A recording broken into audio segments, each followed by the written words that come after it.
سلام رفقا، امروز میخوام یه موضوع خیلی مهم رو بررسی کنیم. 5 تا از اشتباهات رایج آقایون موقع رانندگی.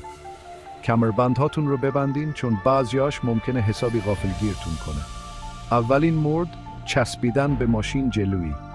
هممون این کارو کردیم، ولی چسبیدن به سپر ماشین جلویی خطرناکه و اصلاً لازم نیست. یکم فاصله بگیریم بابا.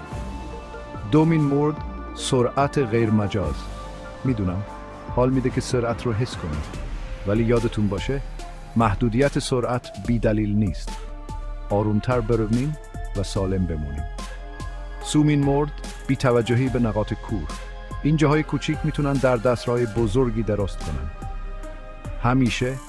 همیشه قبل از عوض کردن لاین آینه هاتون رو چک کنین و سرتون رو برگردونین و پشت سرتون رو نگاه کنین.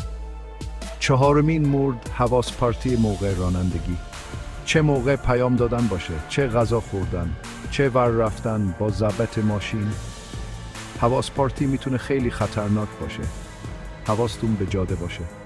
و آخرین مورد، بی توجهی به تابلوهای راهنمایی و رانندگی. بعضی وقتا فکر میکنیم خودمون بهتر میدونیم، ولی این تابلوها برای راهنمایی ما اونجان.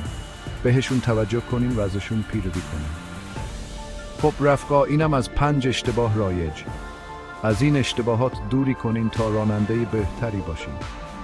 یادتون باشه فقط خودتون نیستین، بقیه آدم‌هایی که تو جاده هستن هم مهم هستن.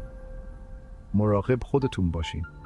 ممنون که تماشا کردین و لایک و سابسکرایب یادتون نره تا ویدیوهای بیشتری با نکته و ترفندهای رانندگی ببینین. دیدار.